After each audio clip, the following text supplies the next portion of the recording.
Awesome. Do you have your stand? Oh, yeah, let me go get it. Okay. All right, I'll be right back. All right. Welcome. Okay, I'm going to share my screen. Hi. Oh, your boots. Like riding boots. Yeah. Things that fit on my leg. Oh. You gotta have them like wide enough? Yeah. No. Oh, okay. So I could tighten these. Otherwise, oh, I see with the laces. Okay, usually I have the problem where I need like wide. I need wide. Yeah, I don't. My German jeans. All right, everybody. Exciting day today. We're doing part 1 of the residential listing agreement. I'm going to go into depth on this. So we're going to talk about all of it, and we're going to go line by line on some things. Skip over the stuff that doesn't pertain, but I'll walk you all through it. And then next week, we're going to finish up and do part 2. I didn't want to have like a 4-hour class, so Why not?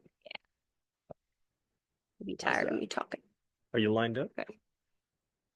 Am I good? Oh, good. I'm not even up there. What the heck? That's fine by me. Okay, keep going because Okay. I'm gonna. Well, did you share your screen? I think so, yeah. Yeah, Okay, good. I'm good. All right. Okay. The people here in class, you have a handout of this printed material. So, as we all know, the residential listing agreement is a packet. The residential listing agreement itself is only a 4-page document, but the packet has other disclosures and advisories with it. It wants me to unmute. Do I want to unmute? You're fine. You're recording through this computer. So. Okay. Later. Okay. All right. So we are going to start out with the very first document in the packet called the agency disclosure, or AD. Actually, it's disclosure regarding real estate agency relationships. Okay, why is this important? This document gives you the right to represent the seller, and it explains it all here. So we're just going to jump right in and get started. And if you have questions, just raise your hand or pop in and I'll answer them if I can. Okay, when you enter into a discussion with a real estate agent regarding a real estate transaction, you should from the outset understand what type of agency relationship or representation you wish to have with the agent in the transaction. Okay, this is talking to the seller. A seller's agent. A seller's agent under a listing agreement with the seller acts as the agent for the seller only. A seller's agent or sub-agent of that agent has the following affirmative obligations. What does that mean? A sub-agent of the agent? Does anybody know what that means? Okay, so there are times where we need our friend that's our agent in our office to help us out, or if we have a question about something, or if we're on a team, or if we are co-listing, that would be a sub-agent of whoever is the listing agent. Okay. They need to still be within the same brokerage. Okay. That's what that means. A seller's agent or sub-agent of that agent has the following obligations. To the seller, a fiduciary duty of utmost care, integrity, honesty, and loyalty in dealing with the seller. To the buyer and to the seller. Wait, we have to have obligations to the buyer? What would that be? Okay, we have to diligent exercise of reasonable skill and care in performance of the agent's duty. We have a duty to be honest and fair dealing and in good faith. And a duty to disclose all facts known to the agent materially affecting the value or desirability of the property that are not known to or within the diligent attention and observation of the parties. Okay, this is where it gets into the gray area of what did we know, what didn't we know, if something isn't obvious, but we heard about it. That can be a whole other topic of discussion that we can go over when you have a specific situation of if you should disclose something or not. Okay. But it's saying if it affects the desirability of the property, then we need to actually discuss and decide if it's something that has to be disclosed.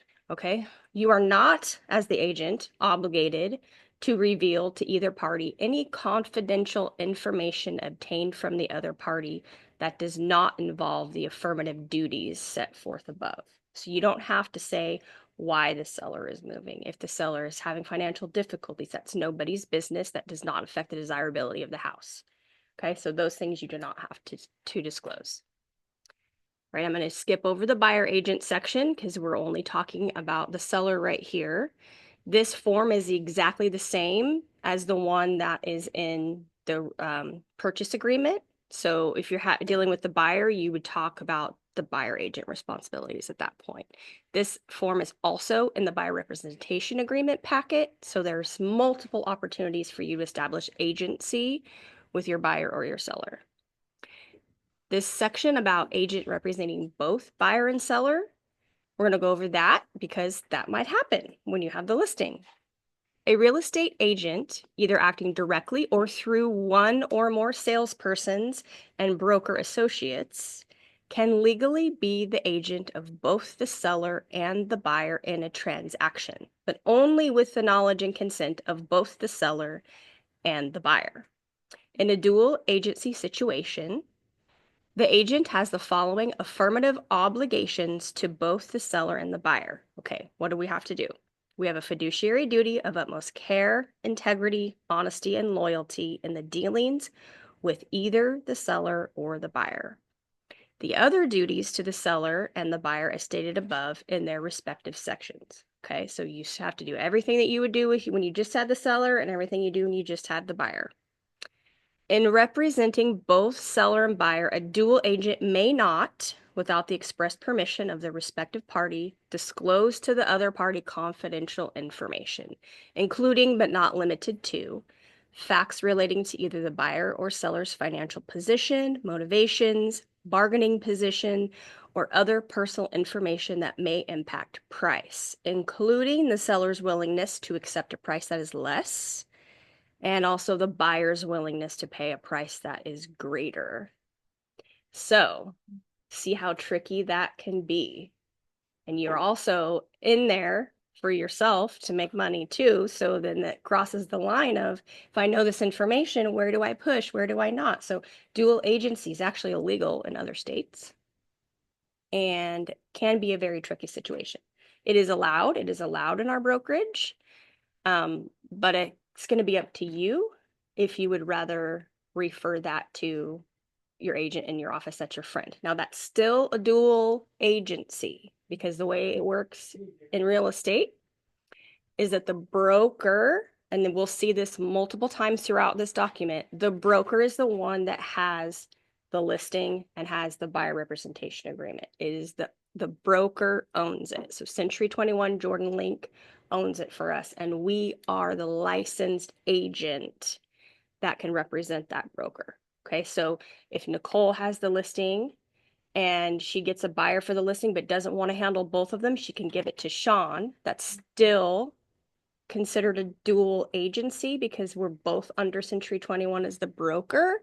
However, it's a little bit safer for Nicole and Sean because they are not in a conflict between their own clients. If that makes sense. Okay, any questions on that? So, I've heard some people say, how much do you think like the seller is willing to accept? Mm-hmm. So that would only be bad if it's dual agency, like you are representing both. Or is that kind of still a gray area, like that you shouldn't answer?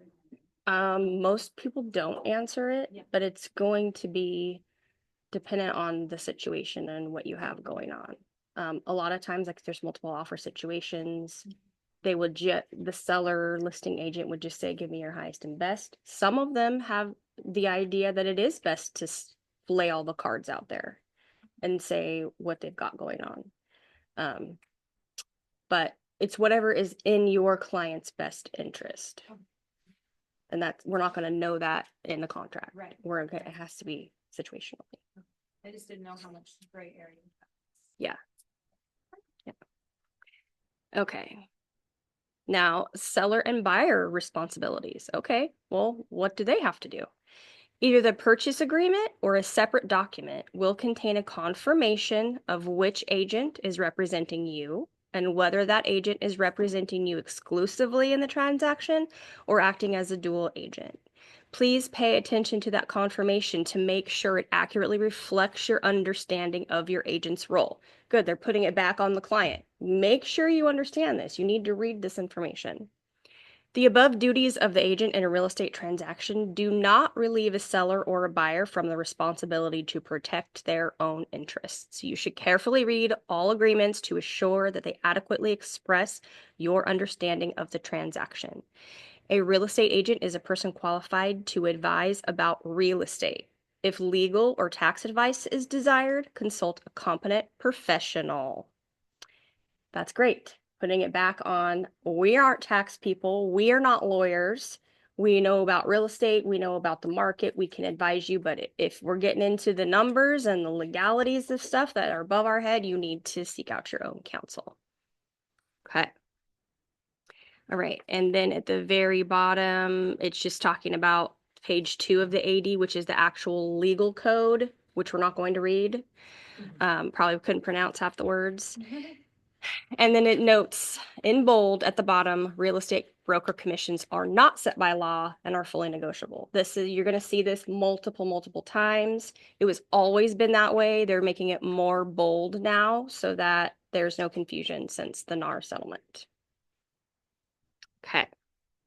Moving on, let's get into the meat and potatoes of the residential listing agreement. So that's it's the third page in your packet. The very top, date prepared. This is the date that you're actually sitting down to write this offer, whether it be printed out and you're writing it by hand, whether it be in your zip forms or on Glide or whatever software you're using. That's the date you're preparing it. It doesn't have to be the date it goes live. It doesn't have to be the date that they're signing it. It doesn't even have to match the beginning date of this. It's the date you're actually preparing it. Some people either leave this blank or don't know the importance of it. This is actually the very important date because you're going to reference back to this in multiple times. If you have a modification and you're changing the terms, that's the date you're referencing. So we know which document you're talking about. Yes. In a lot of instances when we're getting additional documents, most agents don't even put the date that's prepared on. Yes. So how do you handle that when you're dealing with someone that didn't complete that part of the additional document? You could either add it yourself or kick it back and say, please date this. Yeah. Yeah. It's best to have your client initial next to it that you added it, but we need to know what document they're actually referencing, and the date is the best way to do that. Okay. All right. Exclusive right to sell. The seller's name. That's where you put the name of the seller. Now, where do you find the name of the seller? They might go by Jimmy Bob, but their real name is something completely different. And the best place to know their real name and actually who is the legal owner of the property you're going to sell is by pulling the tax records. And you find that on the MLS. Okay, and it'll say who it is. It'll even tell you if there's multiple people. It'll tell you if it's in a trust. If it is in a trust, you're going to have different forms to fill out as well. Yes, Nicole. If it's in a trust, can you just have the signer's name here for seller? Like the person. The seller should be the trust name, and then their signature, they're going to be the signee, and that is going to be their legal name. Okay, so they sign with their legal name, normal signature, and then Yes. what you put on the form is the trust name. Yes. Is that for every document, or like you need to put the same trust So name? wherever the seller's name is listed, that would be the trust name. Okay. And then the signature would be their legal name. Because a trust isn't a person and can't sign, but a trust can own a house. So that's the seller. And then we have the person who it could be the executor, it could be the trustee, it could be whatever their title is, and the trust will tell you what their title is. Okay. helpful, like on Glide, because it asks you comparing your docs. Mhm. so put it Yeah. right in. Yeah, and Good it'll job. pop it in for you the Yes. correct way. So that's very helpful. Well, Mhm. some people, pick it back, and it's like the signer's name in that seller box. Like, if you're in a transaction, will some PCs like pick it back? Yes, or they will require an AOAA addendum to clear up who the owner is. Okay, so if it does get accepted and it's the wrong name, it's not the end of the world. You don't have to redo everything. Yeah. You can do an addendum. Okay, perfect. Yeah. Jessica, I have a question on that. Yes. Um, Go ahead. with the, I'm sorry, with the trust, is it important to have that correct on the initial listing? I mean, you usually look at the records, you see that it is in the case of a trust.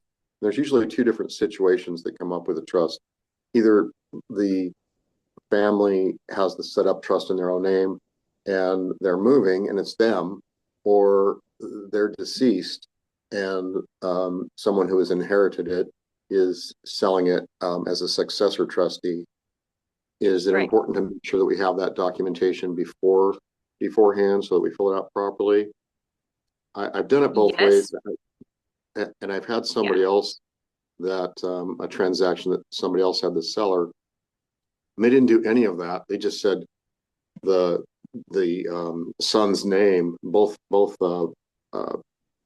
parents had passed, and the son was just selling it, and they were putting everything in his name without a copy of the trust and without a representative capacity for signature. Yeah. Or, Okay, so yes, you should absolutely have as much information it up front as you can. Sometimes Mhm. you might not be able to get that information, or maybe your seller doesn't even know, and Mhm. you're going to kind of scramble for that towards the end.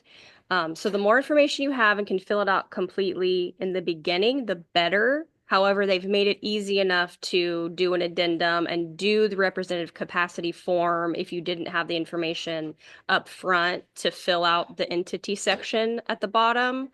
Mhm. So it can be fixed. It's just going to be easier if you know everything up front.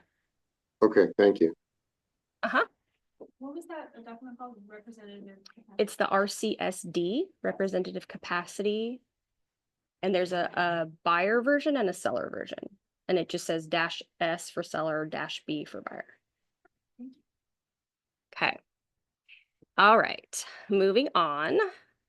So the seller's name, whether it's the trust or the actual seller, hereby employs and grants broker, Century 21 Jordan Link and Company. This isn't your name. This is Century 21's name because, again, the brokerage is the one that has the listing in every contract, and we are the sub agent for the broker. So the broker's name goes there. Your name's going to go down later towards the bottom.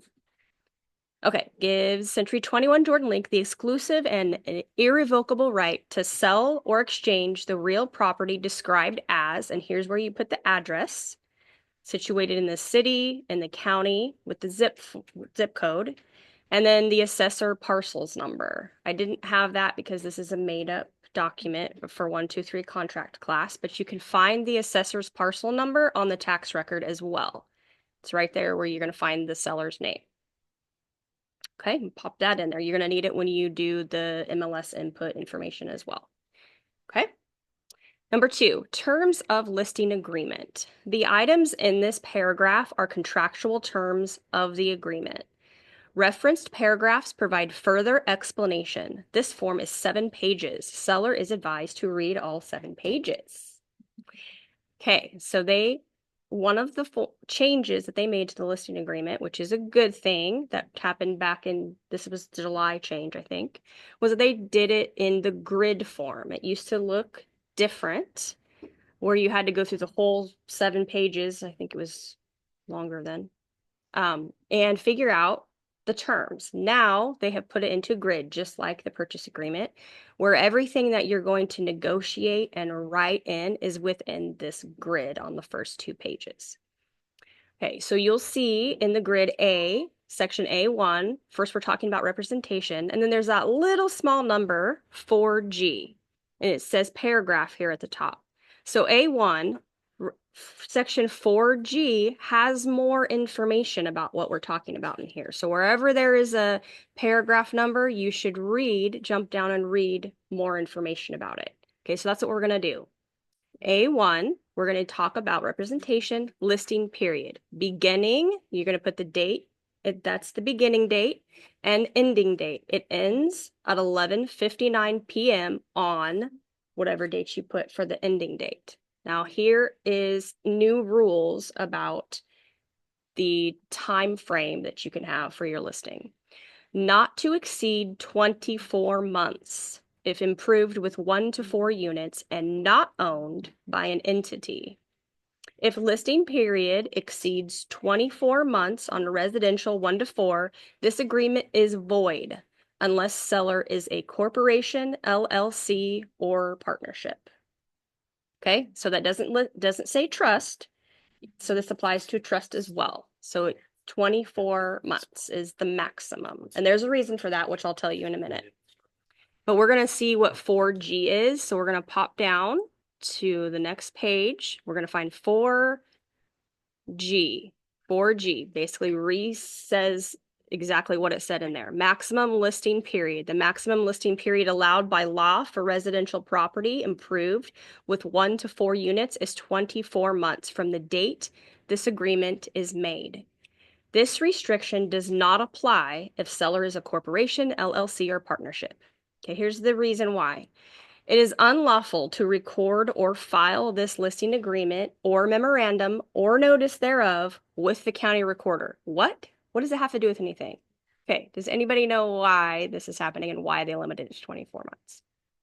Okay, there was a company going around, and it even happened here because I talked to someone who worked for them briefly, that decided they were going to target sellers who were not ready to sell.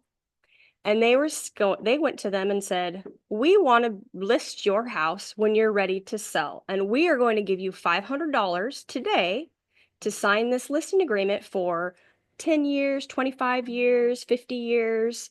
That says your listing, we get to list your property. We're going to pay you $500 right now. It's our listing and we're filing it with the county. So because you're probably going to forget in 10 years that you did this, when you get into contract, they're going to pull the prelim and realize there's already a listing agreement and that person is owed the commission, not the person who actually sold the house. Yes. So that is not happening anymore. And that's why there's that rule in there. So you, yes. I don't know. That's a very good question. I don't know if they're all illegal now or if they've eradicated it, but I know they prevented it from happening currently. So Their grandfathered in and they're in. yeah, I have no idea. I have never actually seen it. Okay, really? Oh, wow. So tell us about it. Can you? I mean, I just have a phone call. That she had, she actually got $2,000. Wow. Just to let you know, $2,000 and you know, supposedly she was supposed to list with this agent, but now she received a letter from an attorney that said, you know, there's a lawsuit and it's illegal, but in the meantime, she needs to sell her house. So Wow. I just came Okay. across it. Yeah. I haven't heard. Yeah. I'm hoping I can. I don't know. Yeah, I just had this happen. Okay. So, yeah. Good. They don't have a right to cancel? They can cancel. Yeah. Any other listing agreement? Yeah. Put it in writing. Yeah. It would depend on what the contract is that they signed. I already got them. I know. Okay. That's a good one.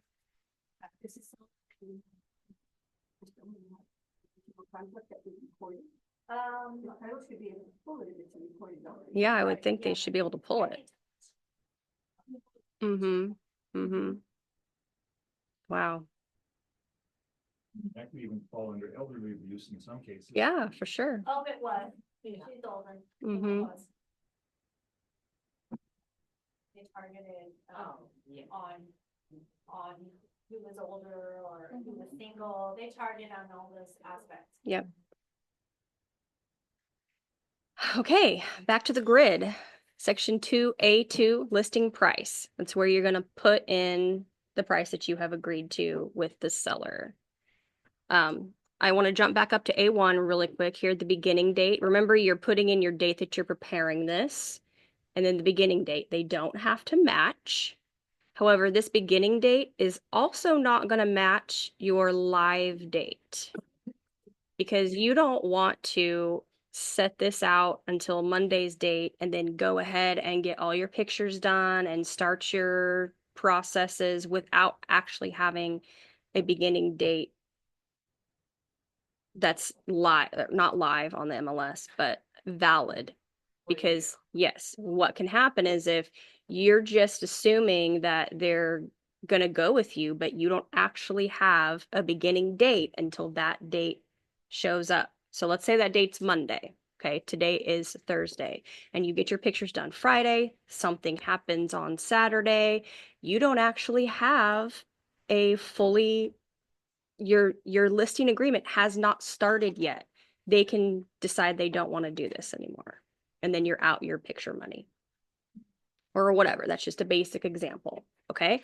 So you're going to want to put that date. Maybe a lot of times it is going to match the date prepared date because you're going immediately to the listing agreement, or you've already had the listing agreement and now you're just preparing the documentation to send off from DocuSign, and they will match, and that's perfectly fine.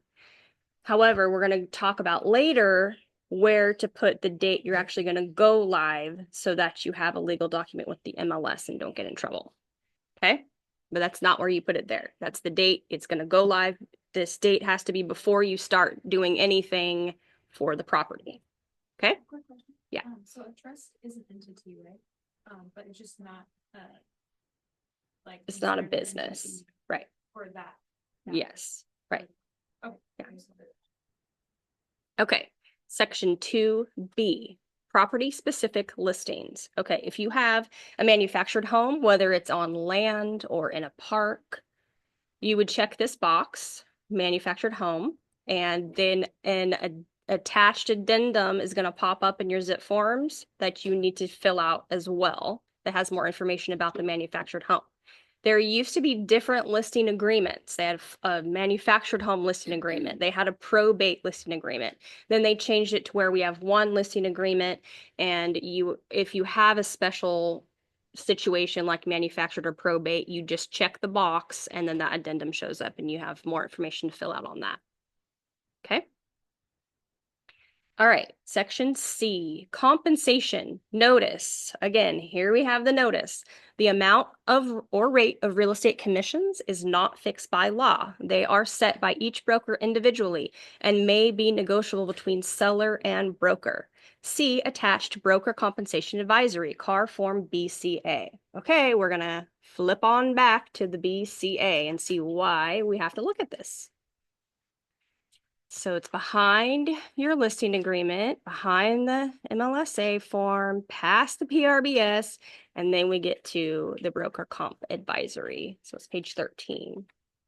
All right. When sellers list their property for sale through a real estate broker, they agree to pay the seller's broker when escrow closes. I don't think it get any more basic or dumbed down than that sentence right there. It's so obvious. All right. A, listing agreement compensation is fully negotiable. Again, they're notifying the seller of that. When a seller enters into a listing agreement with a broker, the seller authorizes the broker to find a buyer for the seller's property and agrees to pay the seller's broker if a buyer is found who purchases the property. Compensation amounts are not fixed by law and are fully negotiable between the seller and the seller's broker. When negotiating compensation, the parties may discuss factors such as the broker's expertise and experience, the type of broker services to be performed, and the broker's time and expenses, among other considerations. Okay, so this is setting the stage for you to be able to talk about. Do you run your business where you have different levels of service for different prices? Some agents do that. This is where setting the stage for you to talk about your experience, about your broker's experience, about your technologies, whatever you do in your listing appointment. This is backing you up for that. Okay, B, optional additional compensation if buyer is unrepresented. Okay, when this whole car or NAR settlement happened, CAR changed the forms, as we know, and they added a box for unrepresented buyer compensation. I think they thought that suddenly all these buyers are going to say, I don't want a buyer agent, and now I'm going to be underrepresented and represent myself. They must have thought that was going to happen a lot because they literally put that box in right underneath your main compensation. So here is their explanation for that. A listing agreement may include optional additional compensation amounts owed to the seller's broker for situations where the broker takes on additional responsibilities or workload. Sometimes a buyer may not be working with nor want to be represented by a real estate broker. When that happens, the seller's broker is not required to represent the buyer, and the seller and seller's broker may decide that they do not want to create such a relationship. In those situations, the seller's broker is advised to use a buyer non-agency, CAR form BNA, to inform the buyer that the seller's broker will be acting on behalf of the seller only and not act as the buyer's agent throughout the transaction. However, because the buyer is unrepresented, the seller's agent will inevitably have to do more work to facilitate the transaction. A seller may agree to compensate their broker for the additional work in such cases. Okay, so that's very clear. This is a non-represented buyer who does not want to create a dual agency with you. Asks you like, it's like, here's the disclosures, Yeah. read them yourself, Yes. except Polina. You can even supply the purchase agreement. Yes. You can give them a blank purchase agreement and say, make us an offer. And if it comes back and it's so bad, you can rewrite it on the seller's behalf and give it to the buyer. Is that? Yeah.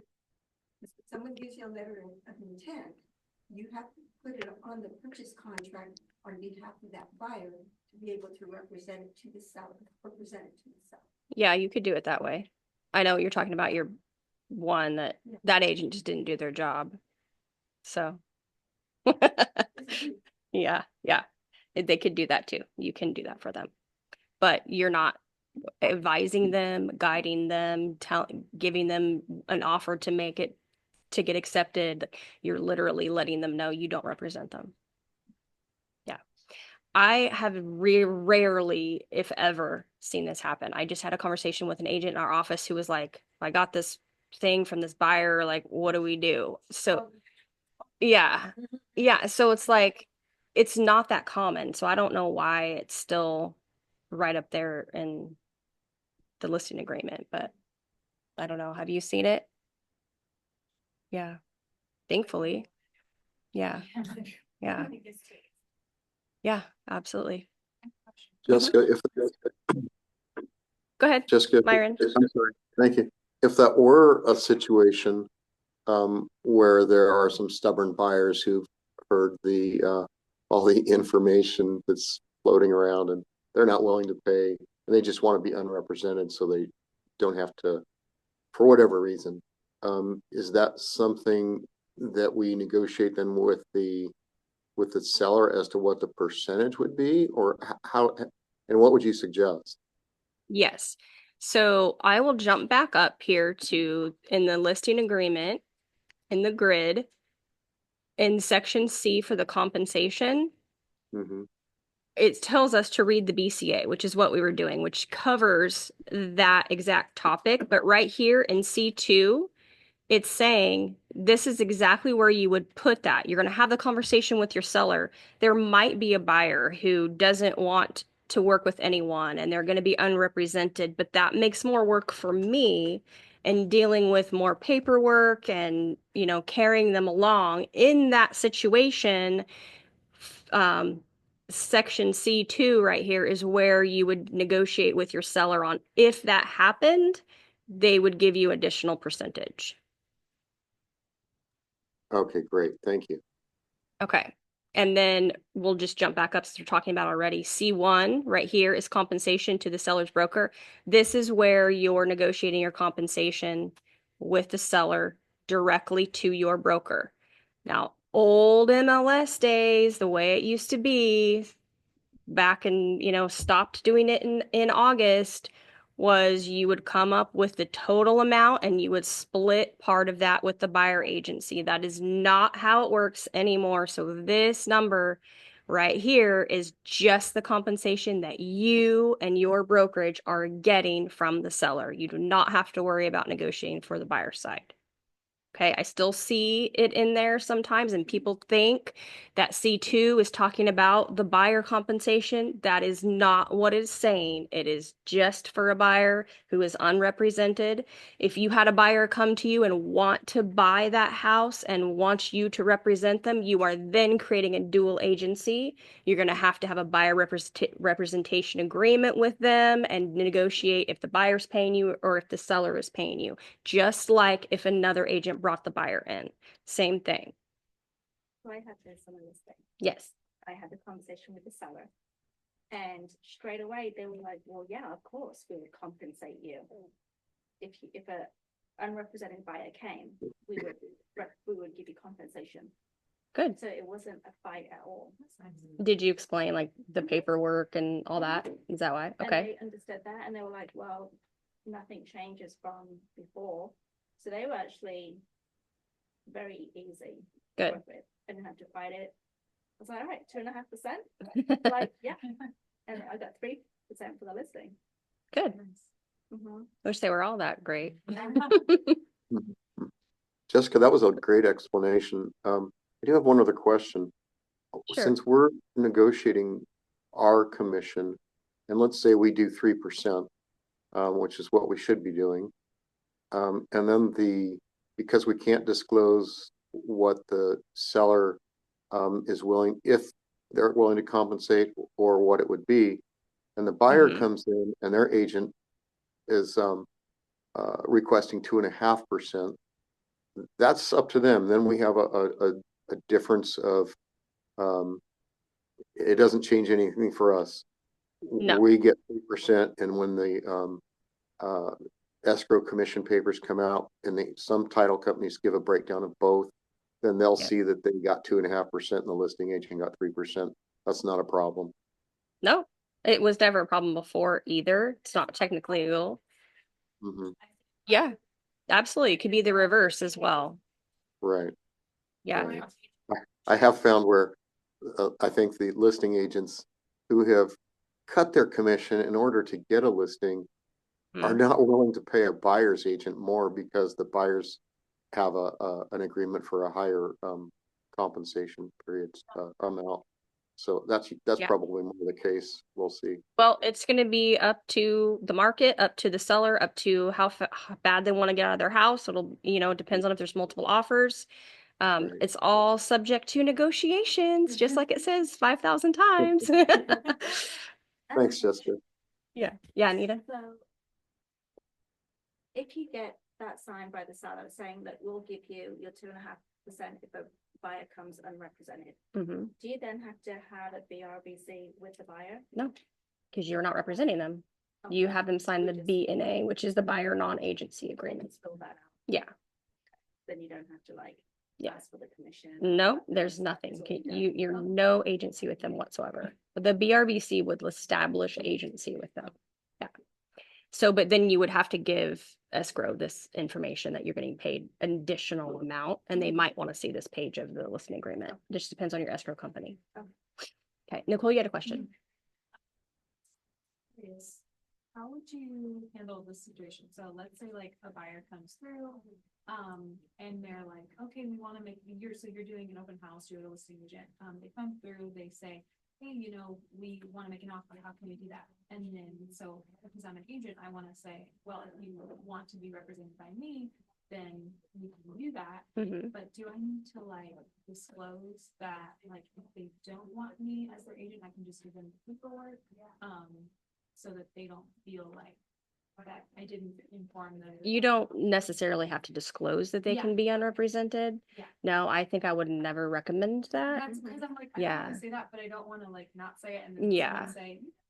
You want them Yeah, to. if they want to be unrepresented, they need to find that out themselves. Yeah, and usually Okay. the Not- the and they type say that they want to Makes be, common sense, but. yeah, the type Just that, avoid it. right, yeah, the type of buyer that wants to be unrepresented is gonna know it, and they're gonna be hard to work with anyway. That's why they don't want an agent or whatever. So, the average person walking in is gonna want representation, I think. Now, that doesn't necessarily have to be you. It could be great, and that's the conversation of, are you working with an agent?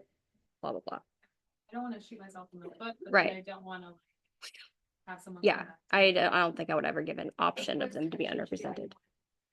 Yeah, Right. They'll either say yes, no, or like, no, we don't wanna work with an agent. And And then then you you'll have to know Okay. if they Yeah. need an agent. Or they just lie. yeah, Yeah. They do. They That's have, most they'll have an common. Quite agent. often. yeah. Not have an Who's your agent. agent? Oh, we Oh, can't I remember. Where do I go? Yeah, Yes. yeah. I love it. But if they are super serious and actually love the house and want to write an offer, they're gonna give you the real information so that they can get the house. I do. Thank you. Yeah. Yeah. Okay, I'm gonna flip back to the BCA really quick, 'cause there's one other section of it that I wanted to make sure you guys knew about. Okay, so we went over the buyer non-representation. Then it talks about how the broker may represent both the buyer and seller in a dual agency. I think we've pretty much gone over what that means, so I'm not going to read that line by line. I'm going to skip over the buyer broker stuff because, again, this BCA form is the exact same form that's in the buyer representation agreement, so it addresses both sellers and buyers. Then right here at the bottom, section 3C, it's letting the seller know about the NAR settlement, changing practice related to a seller's broker's offer of compensation. Historically in California, many sellers' brokers used a multiple listing service to make a unilateral offer to compensate a buyer's broker who procured a buyer for the seller's property. However, the nationwide NAR settlement prohibits the seller's broker from using an MLS to make such an offer of compensation. The California Association of Realtors, CAR, listing agreement forms no longer provide for such offers of cooperating broker compensation, nor does CAR include other forms in its library of forms that might facilitate such offers. Buyers and sellers must separately negotiate compensation with their respective brokers as specified above. Okay, I think that's good to blatantly point out to the seller, this is how it used to be and it is not. But keep in mind that that buyer is 99% of the time going to ask you to still pay for that. So it points out to them why it is different now. But my sellers always want a seller's net sheet. Mm-hmm. I give them one based on what we already agreed to. Mm-hmm. Then they'll always say, well, give me a pretend one. Okay. So I do. And I Mm-hmm. usually would use the 3%. And then that's when I tell them, however, know that that buyer's agent can come back with less than that. Mm-hmm. And then you'll know that it's gonna be discounted from that 3%. Yes. Because they are asking for both net sheets. Yeah. believe it or not. Which they should. I mean, that's very smart. I did a it, question mark. Yeah. It's pretty clear. This is the new one, Yeah. the two. Right. Have to let them know those numbers. It's Yeah. not fair. Absolutely. Not Yeah, fair. transparency is the best way to go. And again, it says everywhere on every document that it's negotiable and you're giving them the facts. If you accept it at this, this is what your net's going to be. If you accept it at this, if you don't accept it at all, you don't have an offer. So, it just depends on what's happening in the market and with your particular thing, but transparency is really all you can do and then it's their choice. Buyer's performance, because I had one that just closed where my seller said she shouldn't be getting that much. She's failed to do her job for her buyer's side. because it turned out to be a little disaster. Yeah, I can see that, and I've wanted to do that myself. However, that's going to be super hard, and it has to be a situation where the seller has some negotiating to do. Like maybe if it's part of, they want a big credit for the request for repairs, you can say, take it out of your agent's commission, and you can negotiate it that way. So even these new rules, like commission, like buyer has to negotiate that separately from the seller, do you typically see the seller still paying the commissions? Is that still? Yes. Yes. Yeah. And in my recent experience with the listing that I had, when the offer was really bad, when they were under asking and asked for closing costs and asked for a large sum for the agent, the first thing my seller was going, well, I'm not going to pay their agent. So the better the buyer offer, the more likely they're going to work paying the buyer's agent. And then the offer we actually accepted, they came in at full price. They didn't ask for anything, and the agent asked for 3%, and they gladly paid her 3%. So the seller isn't really that unreasonable, in my opinion. I think it's down to the buyer's agent to explain that to the buyer. Yeah. Hey, you can pay, if we're looking at homes, if you can afford this, then we will ask them for my compensation. I hate when the buyer's agents come back and expect me to negotiate after they've already negotiated. Like, no, I didn't do that. Yeah. Put it in writing. Yeah. Really, there's no reason why we should be asking agents on the other side, what are they going to pay, what are they paying for commission? That's gone. Yeah. There's really no reason for They it. want you to tell them I something. know, but That's they're- why but just write like- the offer. Exactly. And that's been my answer. Well, what are they offering? Well, we have nothing legally in writing, so it depends on your offer. Send me an offer and we'll negotiate it. That's the way it works now. Yeah, What can you tell them? right. You can't really tell them anything. No. Jessica, And you don't really know until you get those offers. You don't. don't. I mean, you might have had that conversation, but they can come back Mm-hmm. and say, no, I changed my mind. Yeah. So. And they can change it the opposite way too. Like if it's sitting Yes. forever and at first they're saying, I am not going to pay a buyer agent, and then their house isn't selling, suddenly they're willing to, so you literally never know. Jessica, Yeah. I've experienced something that I find helpful, because there was so much publicity, about the NAR settlement and the sellers no longer being required to pay for the buyer's, agent compensation. A lot of people know, they've heard about it, and they automatically think, oh, I don't have to pay anything. My conversation with the seller is usually kind of trying to explain to them, in most scenarios, the buyers aren't the ones who have money. Especially first-time buyers. They're saving up. They're going to have their own. They've got to bring in a huge down payment. They've got their own closing costs. They're going to pay for their own inspections. And so sometimes it's advantageous, I just kind of prepare the seller to expect to be asked to compensate their agent. And it usually, I think it makes more sense to them, and they kind of understand it and are a little more prepared for it. Yeah. Again, transparency and explaining things is going to make it much easier for you. Good. Okay, let's finish up in section C here, and then we'll stop for today.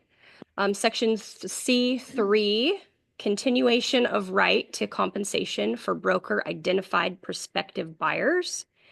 So it says the continuation period shall be blank calendar days from the listing period or any extension.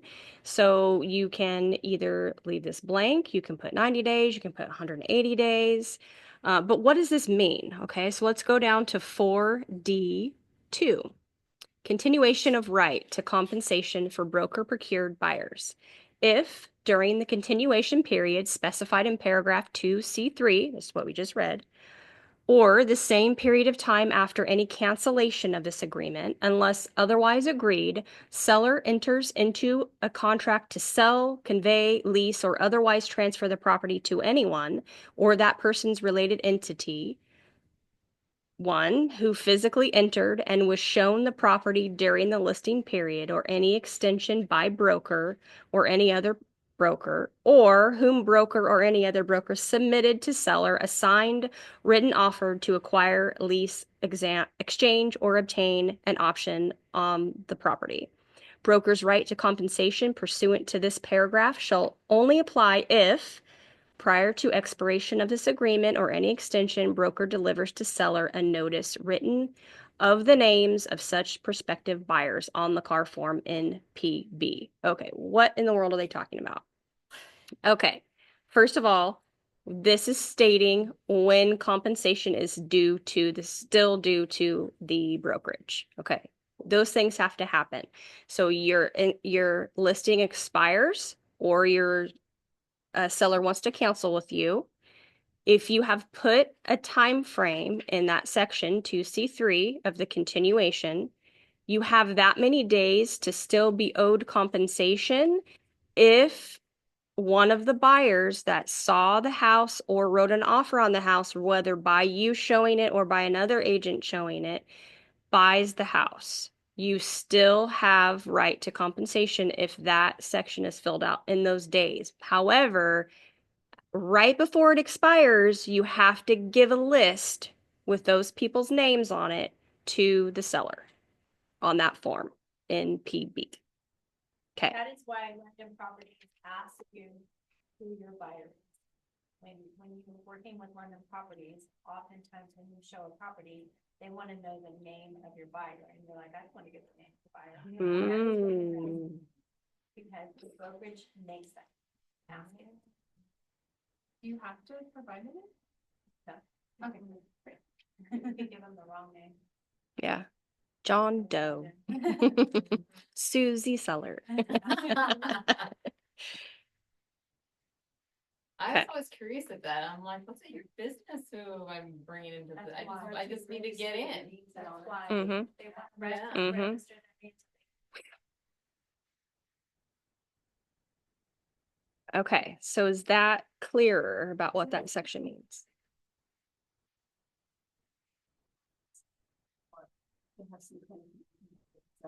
I would think so. That's why, They put down the right information. yeah, exactly. Again, like, I don't know, I feel like it takes so much time. To, It like, does. stay on that. It Especially does. if it's 180 days later. Or Yeah, I know. And moved then on. you have to figure out if it did go into contract and who it closed with, and then you have to fight for that compensation, which is, I believe, a broker issue. Okay. I'm gonna get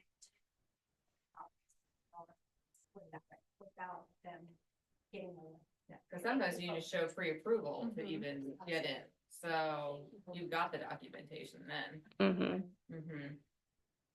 Yeah, that makes sense. Okay. Yeah, that would. Good question. Yeah. C3, we need to put 180 days there usually?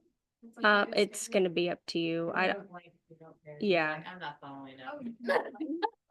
Yep. Yeah. but standard is. Irma, you put dates in there, don't you? 90, okay. Mm-hmm. Okay. Yeah, yeah, that's up to you. Do we have a broker standard for that? Yeah, I don't think so. Okay, okay. It's also the other instance where you list the property and the neighbor wants to buy it for cash after you list it. They Right. didn't know they wanted to buy it until they saw it listed and they decide they want to buy it for cash, then they cancel on you. And then, so that's another good reason. Mm-hmm. Because I don't want to get off subject, but it have to do with listings. So I had a listing and the seller insisted that because they wanted to put a new price on the listing before it actually expired. And they wanted to show like 0 days on the market with that new list price. I told them I can't do that. No, It's a continuation and that's why we have the deal in. Yeah. You know what they did? They canceled the listing with me and a few days later, they had another agent listed, and I did turn this into the MLS. Good. Because what that agent did, so it would look like 0 days on the market, because I caught it right away. Mm-hmm. That's when I actually were looking at it. He says, oh my God, but she added an extra APN number to show 0 days on the market. She sold it for the price that I had suggested. Wow. Marketed Do you know if for- anything happened when you turned it in? Did she get in trouble? Oh, I have no idea. Yeah. That they got in trouble. Yeah, MLS likes to get people in trouble. You tell them the MLS number, you tell them the address, so they know who's making the complaint. So Yeah. It's not really Yeah. a hush hush thing. Mm-hmm. But I never got any notification as whether that agent was reprimanded. But she did close that escrow within 30 days of it being on the market. Mm, But I thought that was dirty. that So is now dirty. I'm watching out for that agent. Mhm. Unfortunately, Mhm. because now I don't trust that she's doing things ethically. Yeah. But my sellers are plenty happy. They've given me 3 other leads after that. Yeah, that's good. I don't know if I want to work with them ever again, but as far as the leads, I'm taking care of them. Yeah. So Sandra, to bring back the neighbor who now wants to buy it for cash, I don't know that that would even constitute you being able to get compensation because it says you have to have physically, they have to have physically entered and shown the property during the listing period So what I was thinking about, if the neighbor had used you. to you get know, they in. say, Yeah. To open up the house. Okay. Show them the house. Okay. Maybe even write an offer. But then you can't negotiate the offer. And then all of a sudden they cancel and want to sell directly without paying you a commission. Okay. So I wasn't just saying like you can just pull their name out and say, oh, well, that's my client. But people will ask you to write an offer that doesn't necessarily come together, then they talk. then Or you go, even "Oh, just showing them. But that neighbor could also say, I've already been in that house a million times because they're my neighbor. They ask. Yeah. You know, I think that happens more when you're writing an offer and then they become chummy. And then they decide that they don't need okay. to, so they can cancel and then just go to escrow and open it. Yeah. Well, if you've written that in there and you could give, you can have that. Okay. That's a good point. Okay, last part of section C is C4, seller obligation to pay previous brokers. And then there's a place for you to put previous listing, other brokers' names, and the compensation to above broker owed if property transferred to, and then you would put the buyer's name there. Let's see what 4F has to say about this. Seller compensation obligation to other brokers. 1. Seller represents that seller has not previously entered into a listing agreement with another broker regarding the property unless specified in paragraph 2C4. That's where you would write in the broker's name.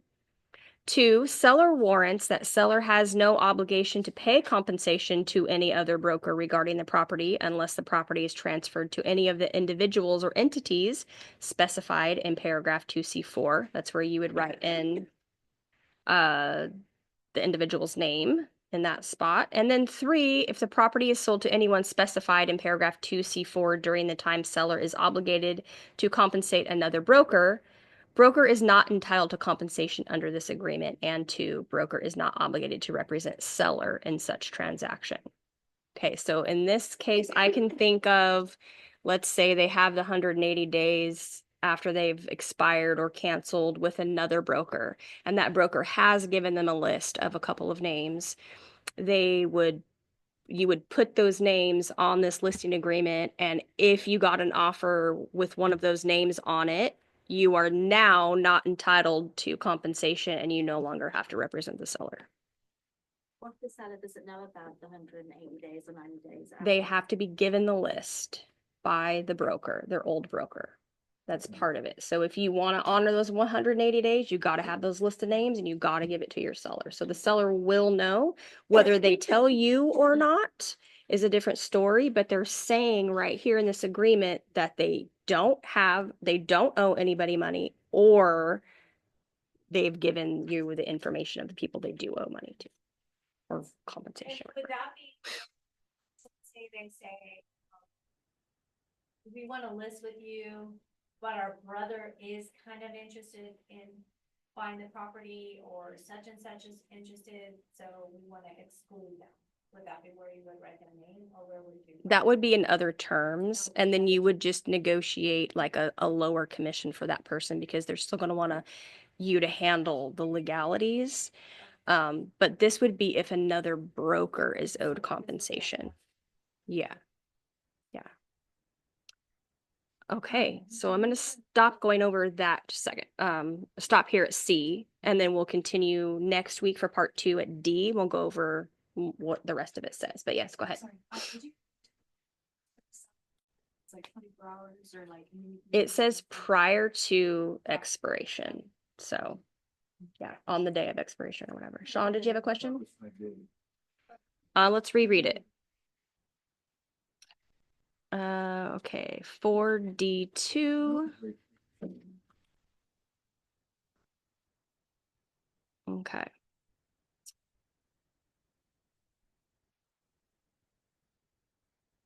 Broker's right to compensation pursuant to this paragraph shall only apply if prior to expiration of this agreement or any extension, broker delivers to seller a written notice of the names of such prospective buyers on the car form NPB. So it just says prior to expiration of this agreement or any extension. So if it gets delivered late, does that mean it's like not valid? Technically, they could probably fight that in court, but they would have to know about that clause. And seller interference with listing. So D is talking about when the seller's broker, when the broker is owed compensation from the seller. So 3 is if without broker's prior written consent, the property is withdrawn from sale, conveyed, leased, rented, otherwise transferred or made unremarkable by a voluntary act of the seller during the listing period or any extension.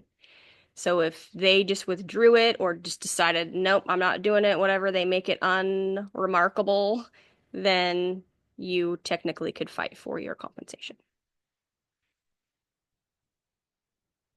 But it would be a fight. Okay, any other questions about anything we talked about today?